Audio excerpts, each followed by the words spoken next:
Hey you guys, today we're going to be breaking down the combat scene during the Final Fantasy VII Remake presentation. This will just be looking at the information given during the presentation and not the information gained from people playing the demo. Anyways, I'll do a brief overview of the general battle system to catch those up who missed the presentation, and then look at each character's individual combat and abilities. Like they said during the presentation, this remake merges real-time and tactical strategic combat together. Let's look at tactical mode first. While in tactical mode, this slows time down to a crawl and allows you to choose abilities, spells, or items. During tactical mode, you can switch to another character's command menu with L2 and R2 and use their options. This does require the character who will be using the command to have the required ATB bar usage. ATB bars slowly fill up by themselves, or you can use normal attacks to fill the bar up faster. It seems like when an ATB bar fills, there will be an effect that appears. This is a nice little indicator so you don't have to always keep your eye in the bottom right corner. If you look here, you can see that the command menu does not gray out if you are out of ATB, so I wonder if this means you can go into tactical mode without needing an ATB bar. This would actually be really nice to be able to go into this mode whenever you want so you can get your bearings. When you choose a command, another menu may pop up with another list of selections. You can keep track of what you have chosen by looking here on the command menu. So for example, the player has chosen to use an ability from the command menu and has chosen the Braver ability. The next selection targets a certain enemy. The name of the attack is shown above Cloud's head during his attack, which probably is an easy way to see which characters are using what. I wonder if the AI will be able to choose on their own to use commands, and that is why they included this little HUD system to appear over the characters' heads. While we are on this topic, we can see that the attacks enemies use also appear above their heads. Let's talk about the shortcut menu. You can use this with the L1 button. The shortcut commands still require ATB bars. This shortcut command system lets you skip the command menu and also does not slow down time, allowing you to quickly use a command. You also do not choose a target when using shortcuts like you do while in tactical mode. The shortcut menu also has the option to switch to other party members to use their commands. On another note, I wonder if you are able to change your shortcut menu during battle, or if you are stuck with the 4 shortcuts you set at the beginning of the battle. This next part is just going to be a couple of thoughts that I had, or things I noticed that I didn't really know where to put, to be honest. Anyways, it's cool to see that you have an overlay of the controls during this fight sequence here. Probably means that this is near the beginning of the game, or probably your first fight sequence in the game. Also, it looks like you may be able to trigger a tutorial if you need it, rather than being forced to watch or read something without a choice. We do see in other parts of the trailer that there may be a level of customization to this. The option to open the command menu is mapped to circle in some scenes rather than X. Also in these other scenes, we don't see the options to switch to other party members, though that may just be something that is visible during the first part of the game. It also may mean you can turn off certain things on the HUD. One last thing I want to point out is that Limit seems to not use any ATB bars. Probably didn't need mentioning, but I thought I would point that out. Anyways, that's enough of me talking about the general combat. What I'm going to do now is look at each character and break down their respective attacks and abilities. Of course, let's start with Cloud. Cloud's normal combat centers, of course, on sword attacks. He has 2 modes, Operator Mode and Punisher Mode. These modes can be switched with Triangle. I'm not really sure what the difference between these 2 modes are though. I've heard that Punisher Mode is slower with its attacks, but is stronger, though it doesn't really look like the attacks are slower. I believe that the one that is not showing in the menu is the one Cloud is currently in. So, if it says Punisher Mode on the Triangle menu, Cloud will be in Operator Mode. So, let's start with Operator Mode.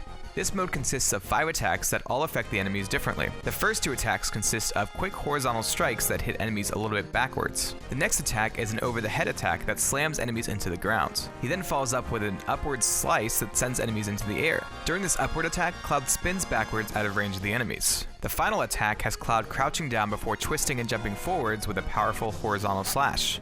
This sends enemies flying backwards if you hit them. What's nice about this combo is that all of the attacks do different things. Some slam enemies into the ground, or hit them up in the air, or send them flying. If you want to keep an enemy close, you can choose not to use your last attack that sends them flying, and cut it short, leaving them either on the ground after your slammer attack, or up in the air after your rising slash. I think this opens up some really interesting combat options that can be used pretty strategically. Anyways, let's move to the Punisher Mode. The first attack is a diagonal slash upwards followed by another diagonal slash upwards from the other side. Cloud then strikes up in yet another diagonal slice and then spins as he does a downward attack. He then does a horizontal attack and lets the momentum take him into a spin that ends with another slash. The ending attack for this combo has Cloud thrusting his sword into the ground. This doesn't seem to have a whole lot of range as it misses the Sentinel. It probably sacrifices range for damage. We don't get to see these attacks very much against regular enemies, but from what we do see, it seems like all of these attacks just hit enemies backward. This mode is probably what you want to use for an enemy that is staggered, though I would need to do actual testing to know for sure.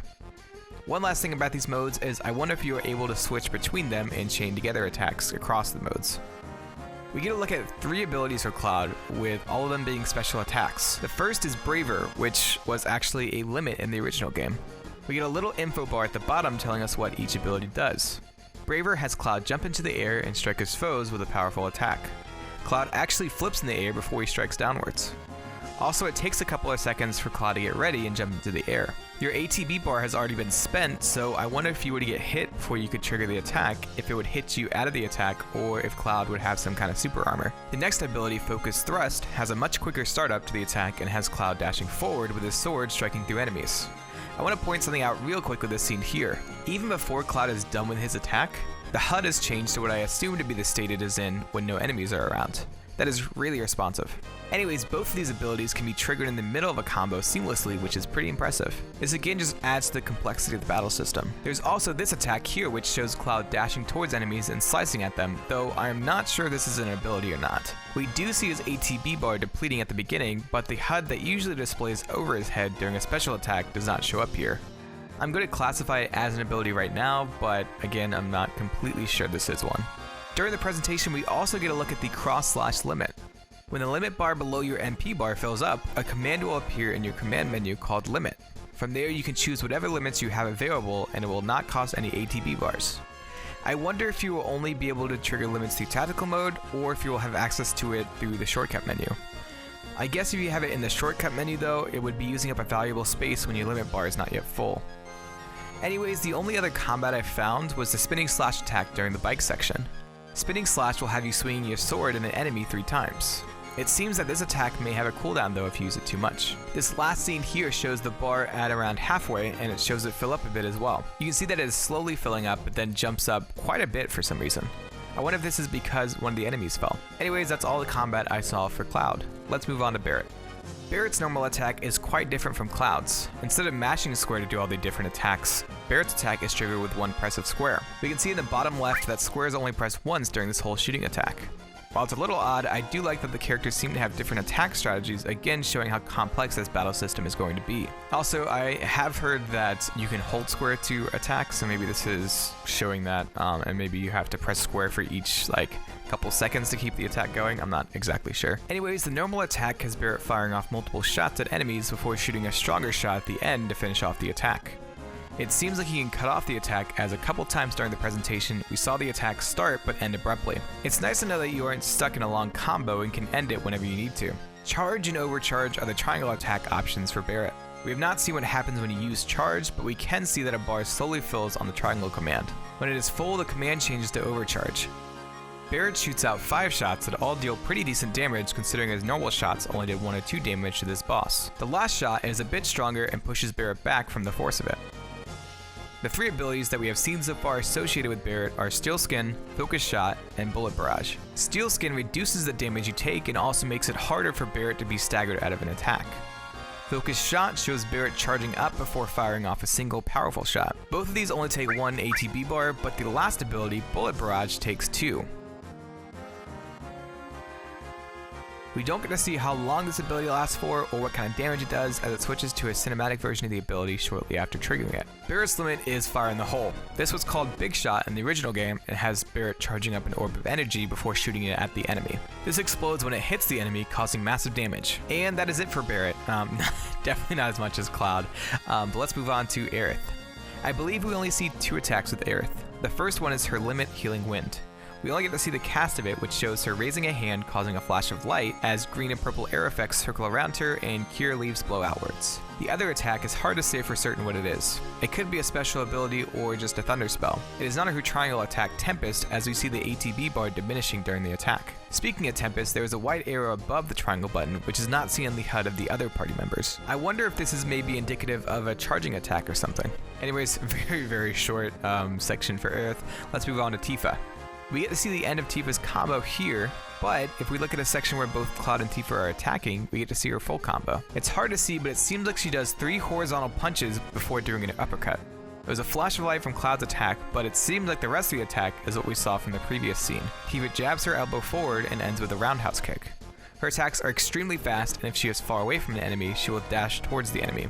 It is insane how fast this dash is. The triangle attacks that Tifa can use are Bash and Omni Punch. Bash has two variations of the attack that we have seen so far. One is a punch that sends enemies up into the air. The other Bash is a spinning uppercut. I'm not exactly sure what triggers the different attacks, as one time it triggers while an enemy is airborne, but another time it triggers while an enemy is on the ground. Anyways, this Bash attack can somehow change to Omni Punch. I'm not sure if this is the whole attack, but from what we have seen, the attack consists of a kick diagonally upwards, followed by a horizontal kick before Tifa strikes forward with both hands. The abilities we have seen associated with Tifa are Unbridled Strength, which I assume would be an increase in damage, and Axe Kick, which has Tifa flipping into the air and slamming down with an outstretched leg. This is an incredibly fast attack and incredibly strong as well. It's interesting that you can trigger this attack mid-air. I wonder if other characters can trigger their abilities while airborne as well. We also get to see Tifa's limit attack, which is similar to the somersault limit break from the original game.